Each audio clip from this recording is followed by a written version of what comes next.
Oi, eu me chamo Mariane e eu vou falar sobre alfabetização e letramento das crianças surdas.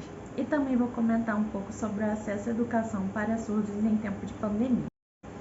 Para início de conversa, nós precisamos saber o que é alfabetização e o que é letramento.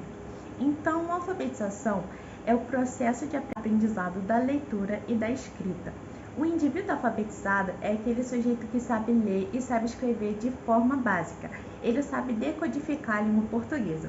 Já o letramento é o uso competente da língua, da leitura e escrita nas práticas sociais. O indivíduo letrado é aquele que sabe usar a leitura e a escrita de acordo com as demandas sociais. Ele interpreta e compreende textos. Para Hanslev, ele vai dizer que a linguagem está sempre à nossa volta. Ela sempre está pronta para envolver nossos pensamentos e sentimentos e vai acompanhar-nos por toda a nossa vida. Para François Grosjean, ele vai dizer que toda criança surda, qualquer que seja o nível de sua perda auditiva, deve ter o direito de crescer bilíngue, conhecendo e usando a língua de sinais e a língua oral, na sua modalidade escrita e, quando for possível, na sua modalidade falada. A criança alcançará um completo desenvolvimento de suas capacidades cognitivas, linguísticas e sociais. Nós, no Brasil, temos a legislação brasileira que reconhece Libras como um sistema de comunicação utilizado pelos surdos, e ela determina que o seu uso aconteça em instituições públicas e privadas para garantir o atendimento dos surdos na educação, na saúde, no judiciário, no audiovisual e em todos os espaços possíveis. É importante comentar que a aquisição da linguagem não é algo que é uniforme por toda a vida, mas tanto para a linguagem falada como para a linguagem gestual, o melhor período de aquisição é durante a primeira infância.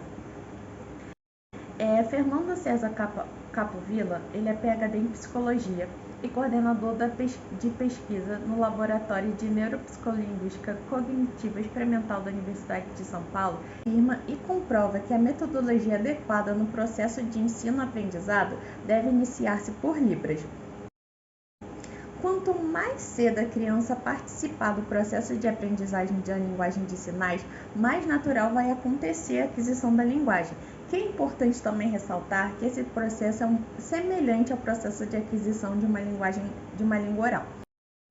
Quanto mais cedo essa criança aprender a se comunicar por sinais, ela vai ter algumas vantagens, como comunicar mais cedo possível com seus pais e familiares.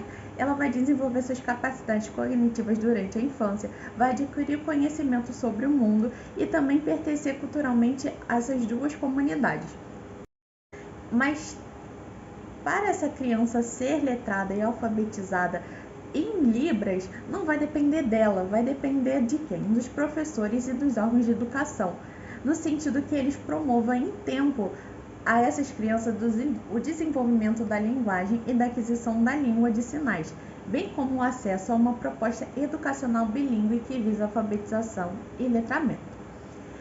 Os ouvintes, eles se alfabetizam pelo som, porém as crianças portadoras de surdez se alfabetizam pelo visual, representam pela escrita a sua fala, que é a língua de sinais, que possui características visuais, processam seus pensamentos através de sinais para poder passar para a escrita a língua portuguesa.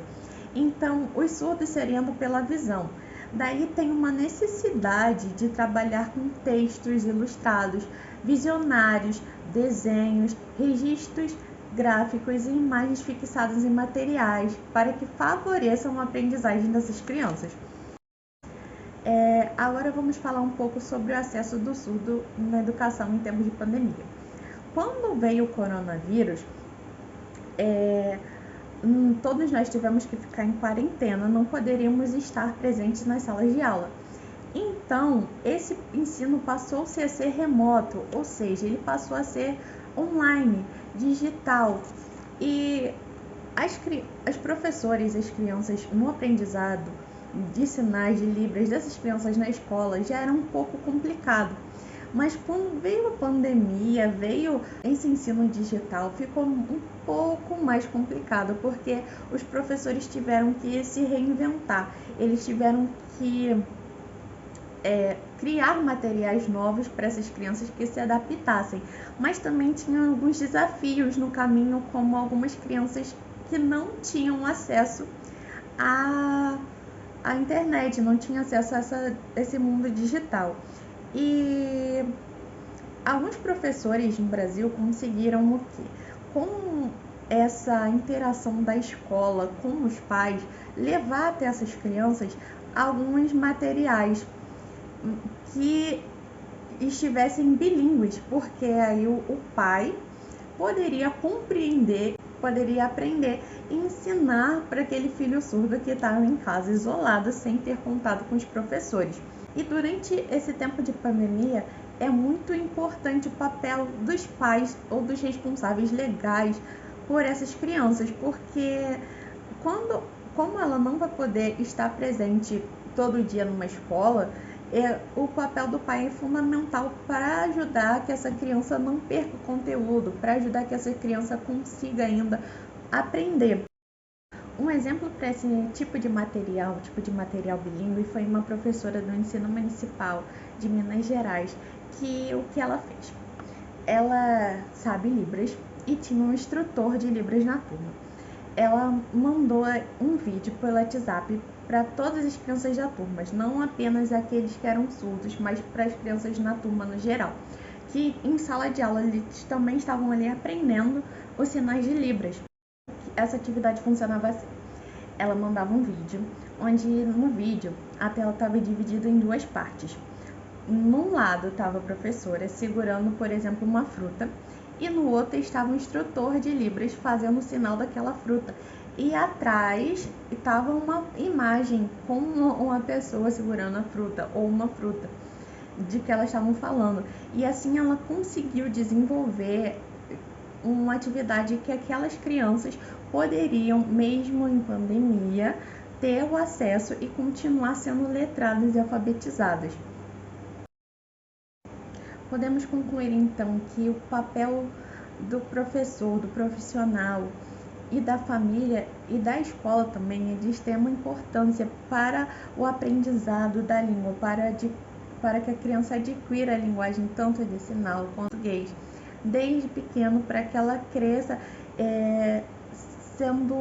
fazendo totalmente parte da sociedade. Então foi isso, pessoal. Muito obrigada por me acompanharem até aqui.